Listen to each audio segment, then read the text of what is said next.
احمد پہ مولانا کی استقبال میں آپ حضرات بلند آواز میں سورۃ محمد وعلی محمد میں گزارش کر رہا ہوں حجت الاسلام مولانا محفوظ آزاد صاحب سے تشریف لائیں اور شاہی سعادت حاصل فرمائیں.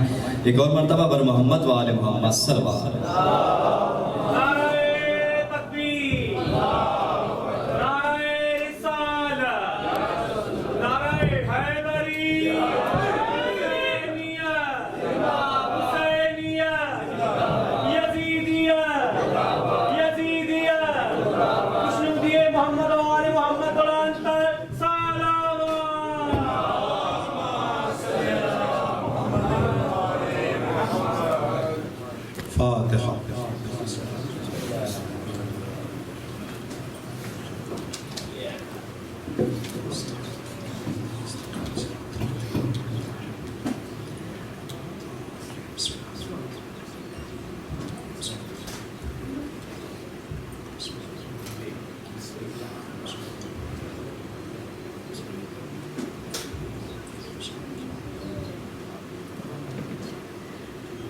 اعوذ باللہ من الشیطان الرجیم بسم اللہ الرحمن الرحیم فوض امری اللہ ان اللہ بصیر بالعباد رب اشرح لی صدری ویسر لی امری واحلل عقدۃ من لسانی یفقہوا قولی. الحمد للہ رب العالمین والصلاة والسلام والتحیۃ والاکرام علی خیر الانام وعلى أهل بيته الطيبين الطاهرين المعصومين الذين أذهب الله عنهم الرجس وطهرهم تطهيرا.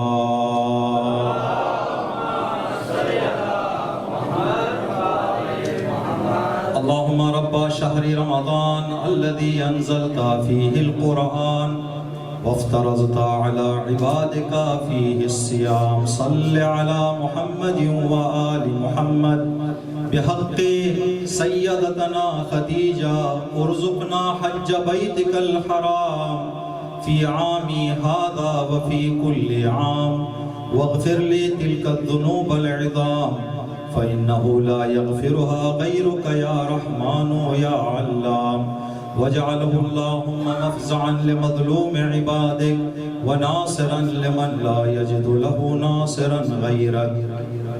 اما بعد قال الله تبارك وتعالى في كتابه الكريم بسم الله الرحمن الرحيم ووجدك عائلا فأغنى صدق الله العلي العظيم. مجلس اعضاء کی قبولیت کے لیے اس مجلس اعضاء کے ساتھ ساتھ زندگی کی ابتدا سے اس لمحے تک جو نیک عمل بھی ہم نے خدا کے لطف و کرم سے انجام دیا ہے ان تمام نیک اعمال کی قبولیت کے لیے بے حق عظمت جناب خدیجہ سلام اللہ علیہا اسی طرح کی نیک توفیقات خدا کے گھر اور اہل بیت کے در سے متصل اور متصل رہنے کی ہماری زندگی میں آخری سانس تک ہمارے بچوں میں ہمارے نسلوں میں یہ توفیقات قیامت تک باقی رہنے کے لیے زمانے کی گمراہی اور انحرافات سے ہم سب کی حفاظت کے لیے ہم سب کی عاقبت بخیری کے لیے جناب خدیجہ سلام اللہ علیہ کی عظمتوں کے سائے 10 دن کی ہماری ناقابل عبادت اللہ کی بارگاہ میں قبول ہونے کے لیے بچے ہوئے ماہ مبارک رمضان کے ایام میں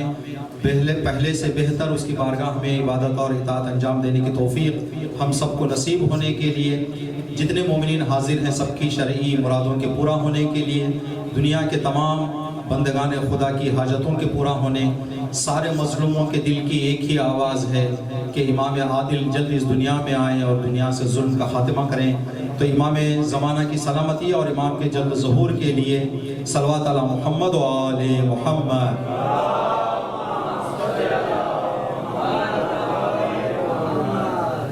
انشاءاللہ جناب خدیجہ سلام اللہ علیہ کی عظمتوں کے سائے جو ایمان جو معرفت جو دین فہمی جناب خدیجہ سلام اللہ علیہ کی زندگی میں تھی اس کے چند قطرے ہم سب کو نصیب ہونے کے لیے اور ایمان کے ساتھ جینے اور ایمان کے ساتھ اس دنیا سے جانے کی سعادت ہم سب کو نصیب ہونے کے لیے صلوات پڑھ دیں محمد و آل محمد.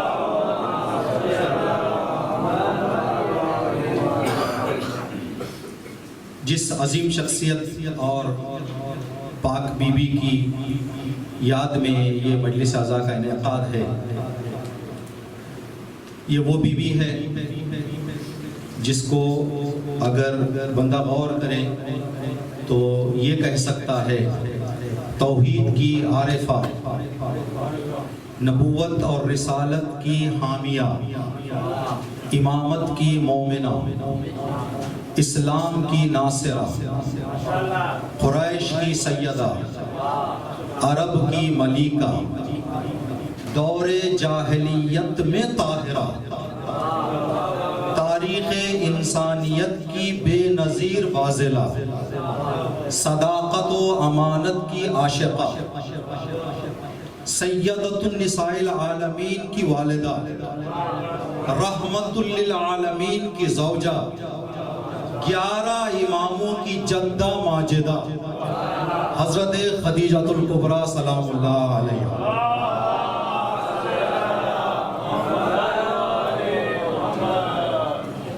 یہ وہ عظیم بی بی ہے جس کو سلام دنیا والے نہیں آسمان والے دیا کرتے تھے۔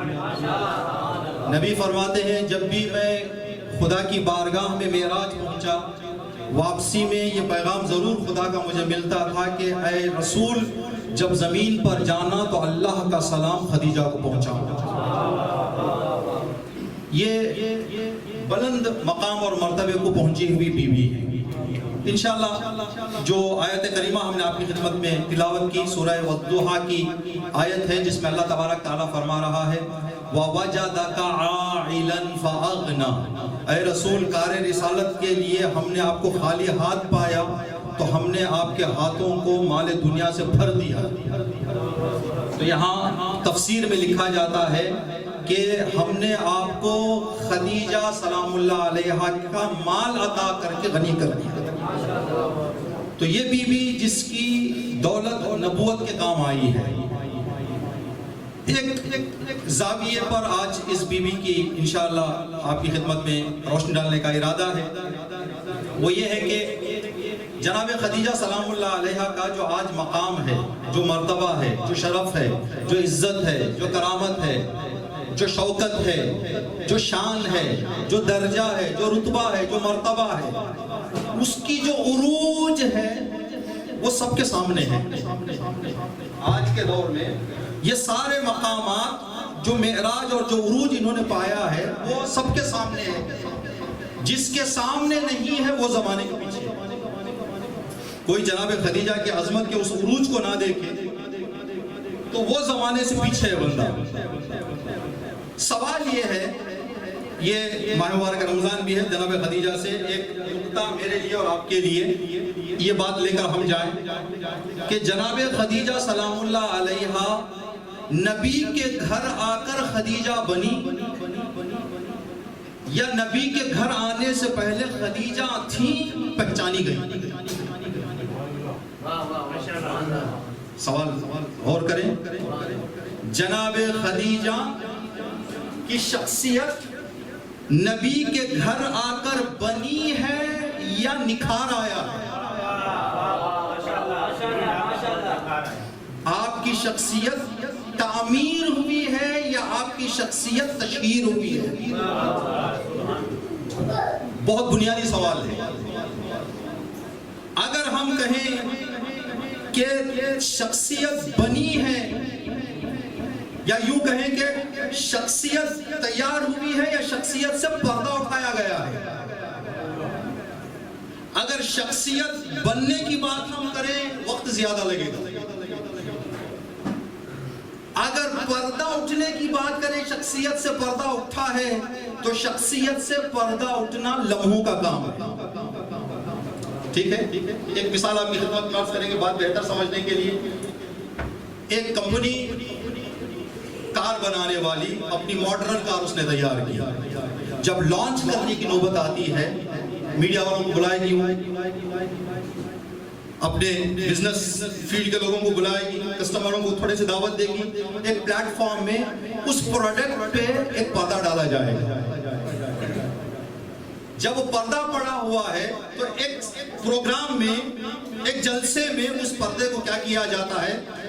اٹھایا جاتا ہے۔ جب پردے کو اٹھایا جا رہا ہے تو گاڑی تیار ہے، بس اس سے پردے کو کیا کیا جا رہا ہے؟ ہٹایا جا رہا ہے۔ لوگوں کے سامنے پہچانوایا جا رہا ہے کہ یہ جو ہم نے تیار کیا ہے پروڈکٹ، یہ ہے کیا، جو ہم نے تیار کیا ہے وہ ہے کیا؟ تو جناب خدیجہ سلام اللہ علیہا کی شخصیت نبی کے گھر آ کر بنی ہے یا آپ کی شخصیت سے پردہ اٹھایا گیا ہے؟ عزیزان محترم، جتنا بڑا پروڈکٹ بنے گا اس کا پردہ اٹھانے کے لیے اتنی مشہور اور بڑی شخصیت کو بلایا جائے گا۔ ہر کس و ناقص سے وہ پردہ اٹھایا نہیں جاتا، وہ اوپن سرمنی کے لیے، اس پروگرام کے لیے بڑی شخصیت کو بلایا جاتا ہے۔ آپ یہاں سے ایک رخ لے کر جائیں، جناب خدیجۃ الکبریٰ کی وہ کیا عظیم شخصیت تھی جس کا پردہ اٹھانے کے لیے نبی اللہ کے سید المرسلین کا انتخاب کیا۔ اس بی بی کو آپ پہچان کرو، ٹھیک ہے؟ دو تین مثالیں آپ کی خدمت میں عرض کریں گے انشاءاللہ۔ ابھی جواب آپ کی خدمت میں ہم نے عرض نہیں کیا ہے کہ شخصیت بنی ہے یا شخصیت سے پردہ اٹھا ہے۔ حضرت یوسف، حضرت موسیٰ اور خضر پیغمبر کا واقعہ آپ حضرات جانتے ہیں۔ حضرت موسیٰ جس علاقے میں زندگی کر رہے تھے وہاں کے لوگوں کو خضر کے وجود کی خبر ہی نہیں تھی، تو خضر تھے، خضر کی شخصیت پر پردہ پڑا ہوا تھا۔ اللہ نے موسیٰ پیغمبر کو حکم دیا، موسیٰ آپ جائیں بندہ خدا سے ملاقات کے لیے، ان کے علم اور حکمت سے کوئی چیز حاصل کریں۔ جب حضرت موسیٰ گئے ہیں اور وہ واقعہ جو پیش آیا ہے، حضرت خضر کی شخصیت تھی، موسیٰ کے پہنچنے سے شخصیت سے پردہ اٹھایا۔ ٹھیک، تو یہ چیز کہ حضرت موسیٰ کی شخصیت تھی، پردہ حضرت خضر کی جو ہے شخصیت سے پردہ حضرت موسیٰ کے ذریعے سے ہٹایا گیا۔ تو شخصیت کون پہچان سکتا ہے، شخصیت سے پردہ کون اٹھا سکتا ہے، شخصیت کی پہچان کون کروا سکتا ہے؟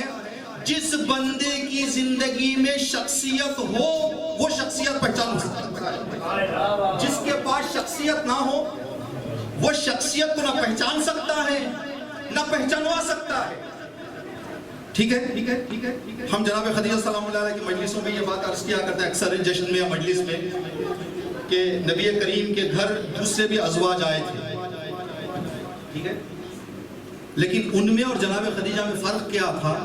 اس کے لیے چھوٹی مثال، ہم کبھی راستہ چل رہے ہوں، کبھی آپ نے دیکھا ہے کہ ایک مرتبہ ایک بندے کو قلم چاہیے، گھر سے ارادہ لے کر گیا کہ مجھے قلم خریدنا ہے، اپنے پسند کا قلم خریدنا ہے، دکان جائے گا، 5-6 قلم میں سے اپنے پسند کا قلم انتخاب کرے گا، اپنی جیب میں رکھے گا، جب ضرورت پڑے اس قلم سے لکھے گا۔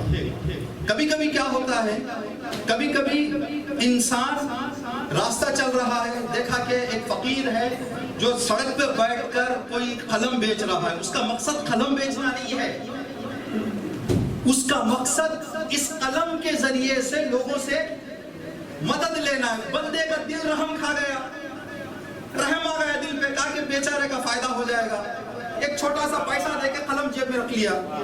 ابھی جو قلم لے گا کہیں ڈکی میں کہیں ڈال کر چھوڑ دے گا، اس کو دیکھا بھی نہیں، اس لیے کہ یہ قلم اپنے استعمال کے ارادے سے نہیں لیا تھا، یہ بلکہ سامنے والے پر رحم کرتے ہوئے وہ قلم خریدا تھا۔ کبھی کبھی آپ نے دیکھا ہے کہ کچھ ایسے بھی لوگ ہوتے ہیں جو پیچھے لگ جاتے ہیں، بھائی لے لیں، اتنا آپ کے ساتھ وہ تنگ کریں گے آپ کو کہ آپ مجبور ہو کے کیا کریں گے، لے لیں گے۔ اس سے قلم لیا آپ نے، ڈکی میں یا کہیں پر پھینک کے چھوڑ دیے، اس لیے کہ یہ لینا مقصد نہیں تھا، اس کی زبردستی کی وجہ سے ہم نے اس قلم کو لے لیا ہے۔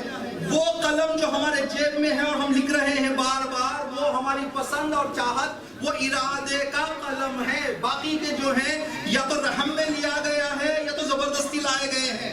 جناب رسول اللہ کی زوجات میں یہی فرق ہے، خدیجہ رسول کی پسند تھی،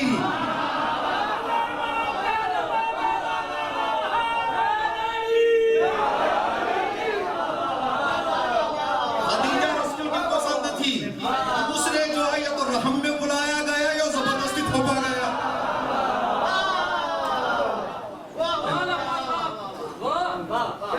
یا تو زبردستی تھوپا گیا،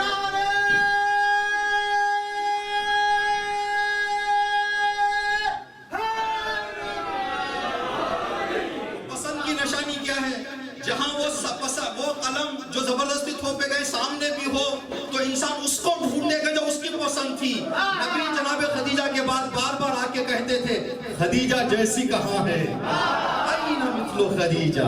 خدیجہ کی شخصیت جو نبی کی پہچان رکھتی ہو, جو نبوت کی پہچان رکھتی ہو, وہ کہاں ہے؟ شخصیت وہی پہچان سکتا ہے جس کے پاس شخصیت ہو. ایک مثال آپ کی خدمت میں, تاریخی مثال, حضرت یوسف کا واقعہ آپ حضرات سب جانتے ہیں. جب یوسف پیغمبر کو بھائیوں نے کنویں میں ڈال دیا, ایک قافلے نے کنویں سے نکالا, لے جا کے بازار مصر میں بیچنے کے لیے رکھ دیا. جیسے ہی بازار مصر میں بیچنے کے لیے جناب یوسف کو پیش کیا گیا, مصر کا بادشاہ آیا. قرآن پاک کی آیت ہے, مصر کے بادشاہ نے یوسف کا چہرہ دیکھ کر فوراً اپنی زوجہ سے کہا اس کو خرید لیتے ہیں, اس کے چہرے میں بادشاہ کی جھلک ہے. دیکھیں بادشاہ تھا تو بادشاہ کو پہچان. جو لا رہے تھے کچھ دن تک, یہ جو بادشاہ نے نگاہ دیکھی یوسف کو لمحوں کی تھی, گھنٹوں کی نہیں تھی. صرف چہرہ دیکھا, چہرے کے آثار سے سمجھ گیا کہ اس کے اندر وہ بڑپن کی نشانیاں, وہ بادشاہت کی نشانیاں پائی جاتی ہیں. بادشاہ نے پہچانا, خریدنے کی بات کر دی. اب جو لوگ کنویں سے لے کر مصر تک لائے تھے انہوں نے پہچانا نہیں. اگر ان کو یہ احساس ہو جاتا کہ یوسف کے اندر بادشاہ بننے کی قابلیت ہے, کیوں انہوں نے نہیں پہچانا؟ اس لیے کہ جو لا رہے تھے وہ مزدور تھے. مزدور کبھی بادشاہ کو پہچان نہیں سکتا.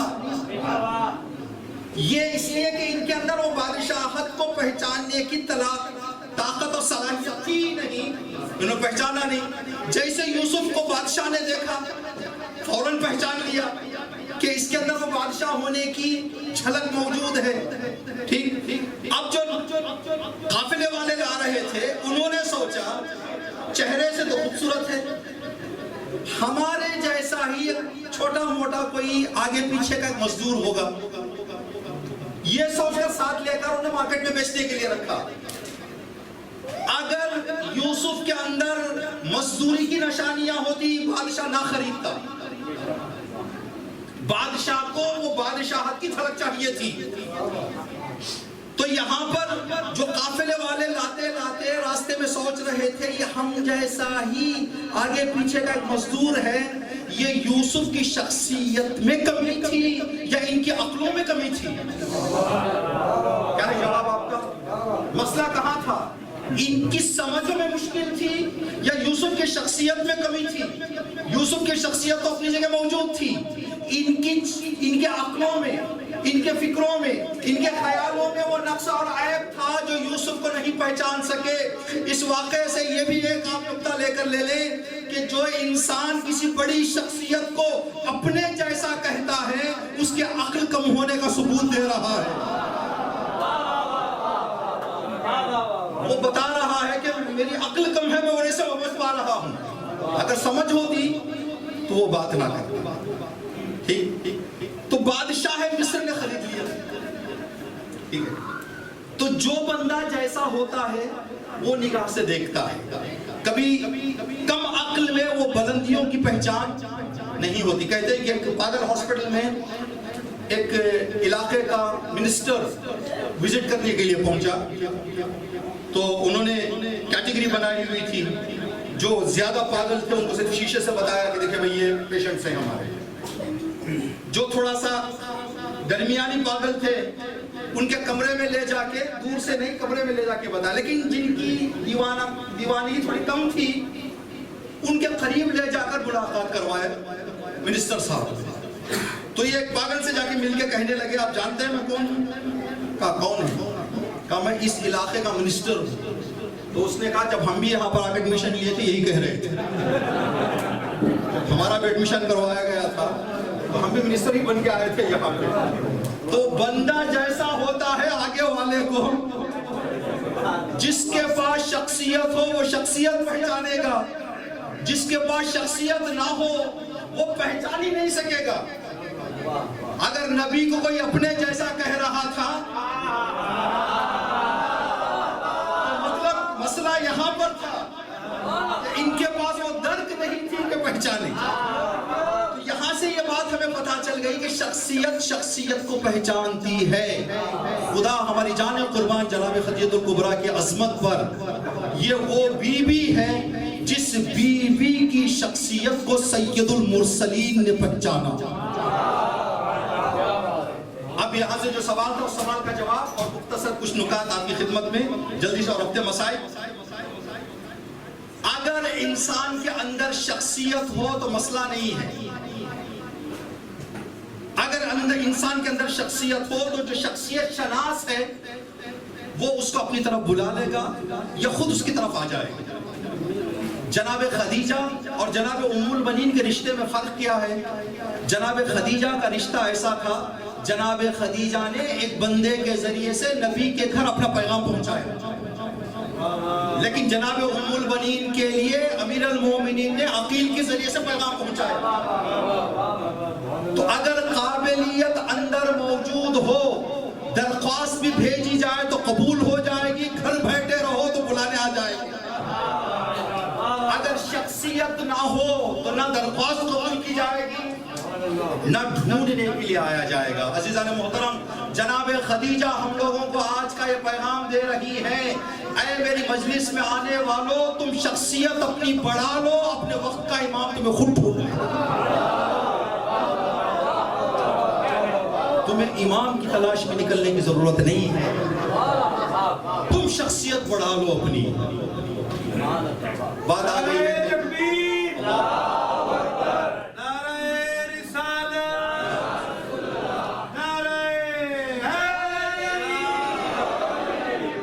بات آ گئی ہے تو یہ واقعہ جلدی سے سن لیں کہ نجف میں شاید واقعہ ہے.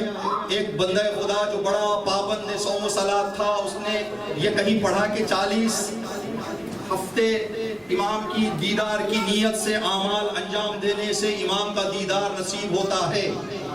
بڑا مخلص، بڑا نیک، بڑا صوم و صلات کا پابند بندہ 40 ہفتے جب اعمال انجام دینا شروع کیا، اس نے اعمال شروع کیے، وہ 40واں ہفتہ تھا، دیکھا کہ ابھی دیدار نصیب نہیں ہوا.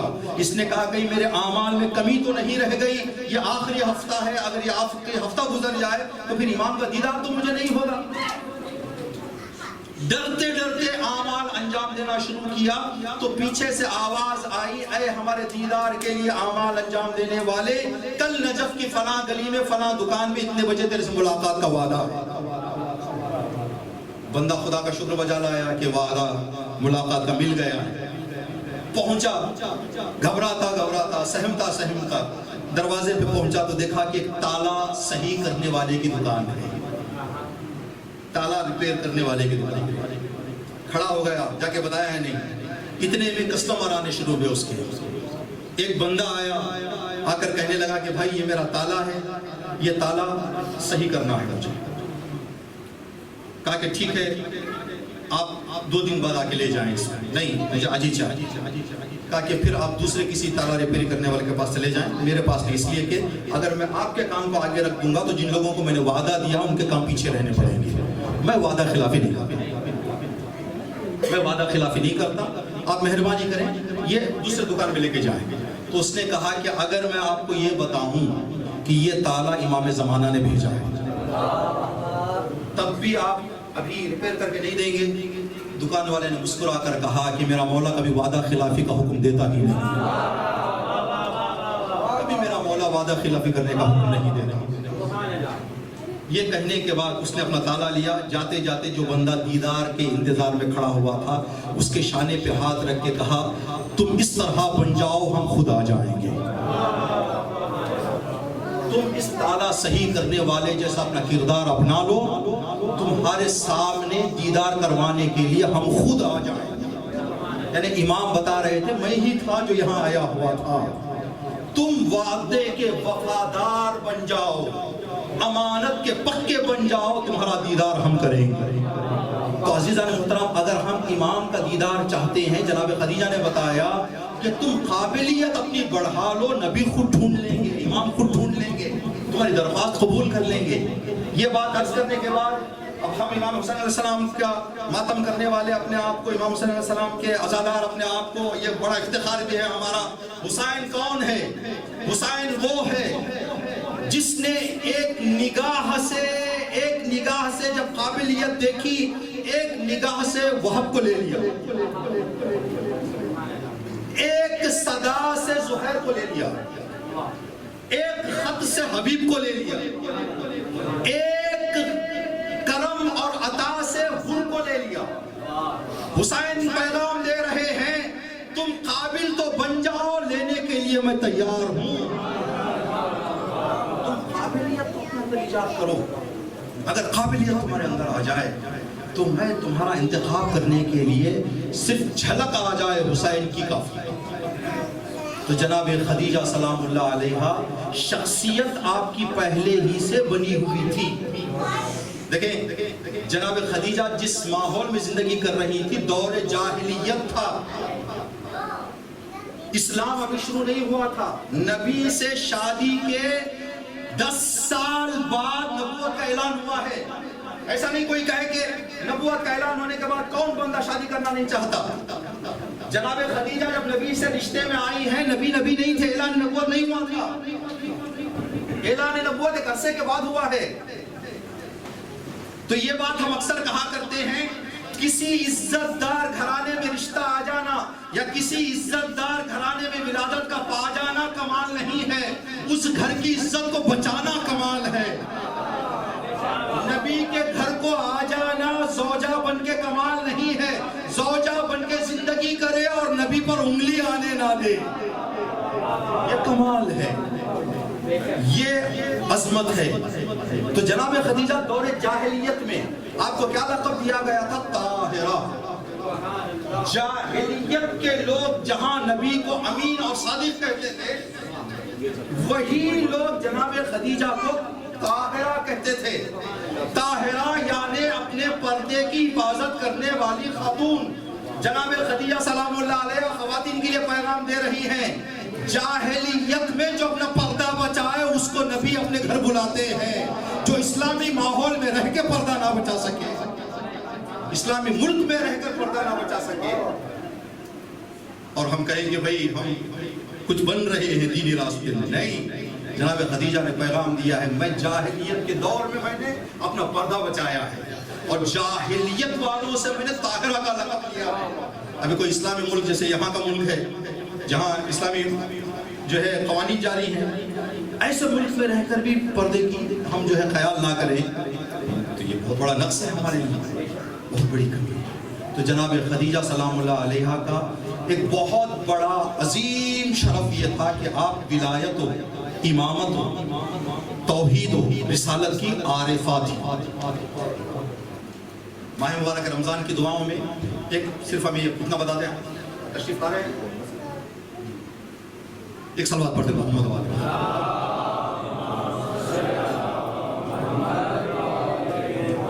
ماہ مبارک رمضان کی دعاؤں میں ایک دعا اللہ کی توفیق سے اس سال ہم نے ہر دن کی دعا کا مختصر ایک کلپ بنا کے وائرل کر رہے ہیں، شاید آپ تک پہنچی ہو، اگر نہیں پہنچے تو آپ دیکھ سکتے ہیں کہ آج کی جو دعا ہے اس میں ہم نے اللہ سے مانگ کیا رہی ہے، اللہ سے ہم مانگ کیا رہے ہیں۔ تو جو دعائیں تیار کر رہے تھے ہم، ان میں سے ایک دعا یہ ہے کہ امام نے فرمایا ہے کہ خدایا جیسی زندگی میں ماہ مبارک رمضان میں انجام دے رہا ہوں ویسی ہی زندگی سال کے 11 مہینوں میں بھی کرنے کی توفیق دے۔ دعا کیا ہے بتائیں؟ امام کی دعا ہے، امام فرما رہے ہیں خدایا جیسی زندگی تیرے بندے ماہ مبارک رمضان میں انجام دے رہے ہیں ویسی ہی زندگی سال کے 11 باقی مہینوں میں بھی انجام دینے کی توفیق عطا فرما۔ یہ کب ہوگا؟ یہ اس وقت ہوگا جب بندہ دین کو سمجھ کے قبول کرے، دین کو سمجھ کے اپنانے والا، اس کے لیے ماہ رمضان اور ماہ رمضان کے باہر کوئی فرق نہیں رہے گا۔ جو دین کو نہ سمجھے، جناب خدیجہ اس وقت بھی جناب خدیجہ تھیں جب کہ آپ کے پاس دنیا کی دولت تھی، اس وقت بھی آپ جناب خدیجہ تھیں جس وقت آخری وصیت آپ فرما رہی تھی اپنی بیٹی سے، 5 سال کی بیٹی جناب فاطمہ سلام اللہ علیہا سے آپ نے وصیت کی، بیٹی فاطمہ میں آپ کے بابا سے ایک درخواست میرے دل میں رکھتی ہوں، اور جو ہے مجھے شرم آتی ہے کہ میں بتاؤں نبی سے۔ چھوٹی کمسن فاطمہ نے اپنی ماں سے کہا ماں آپ کیا درخواست بابا کی خدمت میں پیش کرنا چاہتی ہے. دیکھیں ملکۃ العرب کی وصیت کیا ہو رہی ہے. بیٹی فاطمہ اپنے بابا سے کہیں کہ میرے پاس کفن کے لیے کچھ نہیں ہے اور اپنی ابا کا کفن مجھے دے دے. بیٹی نبی کی خدمت میں پہنچی. اس وقت جب ملکہ عرب تھی اس وقت جو ایمان اور عقیدہ جناب خدیجہ کا تھا, جس وقت کچھ نہیں تھا, کفن تک کے لیے کچھ نہیں ہے, اس وقت بھی جناب خدیجہ کا ایمان اور عقیدہ وہی ہے. یہ عرفان کی منزل ہے, جہاں عرفان نہ ہو ڈگمگا جائے گا انسان. نبی کی خدمت میں بیٹی پہنچی. ایک بیٹی اپنی ماں کے کفن کی درخواست لے کے پہنچی ہے. اللہ اکبر. یہ جو فاطمہ زہرا سلام اللہ علیہ نبی کی خدمت میں پہنچے کفن کی درخواست لے کے, اس طرح کا زبان حال بتایا جاتا ہے. جناب سکینہ کے دل کا یہ حال تھا. جناب سکینہ کے سامنے کوئی بھی شام کا آدمی آتا تو جناب سکینہ یہی فرماتی تھی کہ اے شام والو, سکینہ کے لیے ایک کفن. اللہ اکبر. کہتے ہیں کہ بچی ایران سے زیارت کے لیے شام جا رہی تھی, اور آپ حضرات شاید ان دنوں میں جانتے ہیں شام کے حالات بڑے خراب ہیں, بڑے خراب ہیں. دن میں ہزار جنازے سڑکوں پہ ڈالے جا رہے ہیں, وہ بھی اکثر بی بی زینب کے عاشقوں کے, بی بی زینب کے چاہنے والوں کے. اب دعا کریں, بی بی زینب کا ذکر آ گیا, پتہ نہیں ہم یہ ذکر نہیں کرنا چاہ رہے تھے لیکن بی بی نے چاہا ہے کہ بی بی خدیجہ کی مجلس میں یہ ذکر بھی ہو جائے. شام کے لیے, دنیا کے امن کے لیے, افطار کے وقت اور سحری کے وقت اللہ کی بارگاہ سے دعا طلب کریں. ایران سے ایک بچی جا رہی تھی زیارتوں کے لیے. ماں سے اس نے کہا کہ اماں جان مجھے کچھ پیسہ دے دیں, میں زیارت کے لیے جا رہی ہوں, میں اپنی تیاری کرنا چاہتی ہوں. ماں نے بچی کو پیسہ دے دیا. بچی دکان پر گئی, دکان سے ایک سفید کپڑا خرید کر لے کر آئی اور اپنے بیگ میں پیک کر رہی تھی. ماں نے کہا کہ بیٹا تم نے تیاری کر لی؟ کہا ہاں ماں. بتاؤ کیا کیا رکھا تم نے؟ جب بچی نے اپنا بیگ کھولا تو ماں نے دیکھا کہ سارے اپنے ضروریات کے ساتھ ساتھ ایک سفید کپڑا بھی بچی نے رکھا ہوا ہے. تو بچی سے ماں نے پوچھا کہ بیٹی یہ سفید کپڑا کس کے لیے ہے؟ کہا اماں ہم زیارت کے لیے شام جا رہے ہیں نا. کہا ہاں بیٹی. کہا میں نے مجلسوں میں مولانا حضرات سے, ذاکرین سے سنا کہ جس بیوی کی زیارت کے لیے ہم جا رہے ہیں اس کو کفن نہیں دیا گیا. میں تحفے میں کفن دینا چاہتی ہوں. یہ بیوی جو کفن کا سوال لے کے ایک کمسنی کے دور میں جناب فاطمہ نبی کی خدمت میں پہنچی. جیسے ہی نبی کے سامنے بیٹی نے بتایا بابا اماں نے کہا ہے کہ کفن آپ کی ردا کا دے دیں تاکہ میری ماں کے لیے کفن نہیں ہے. جیسے یہ جملہ سنا نبی کریم نے, نبی کی آنکھوں سے آنسو جاری ہو گئے. اے خدیجہ تو نے کتنی قربانیاں پیش کر دی دین کے لیے, اسلام کے لیے. ابھی نبی کے آنکھوں سے آنسو جاری ہونے تھے, جبرائیل زمین پر آئے, ہاتھ میں تحفہ لیے ہوئے تھے. یا رسول اللہ خدا سلام پہنچا رہا ہے, یہ کفن ہے جو جنت سے آیا ہوا ہے. نبی نے اپنے ہاتھ میں لیا. جبرائیل مجھے بتا تو صحیح یہ کیسے, اس کی وضاحت کیا ہے؟ جبرائیل نے ایک کفن ہاتھ میں دیا, کہا کہ یا رسول اللہ یہ آپ کے جناب خدیجہ کا کفن ہے. ایک دوسرا کفن دیا, کہا کہ یہ آپ کا کفن, یہ علی کا کفن, یہ زہرا کا کفن, یہ حسن کا کفن. اور خاموش ہو گئے. جناب سیدہ سامنے کھڑی ہوئی تھی. بابا سب کے کفن تو ہو گئے, میرے حسین کا کفن.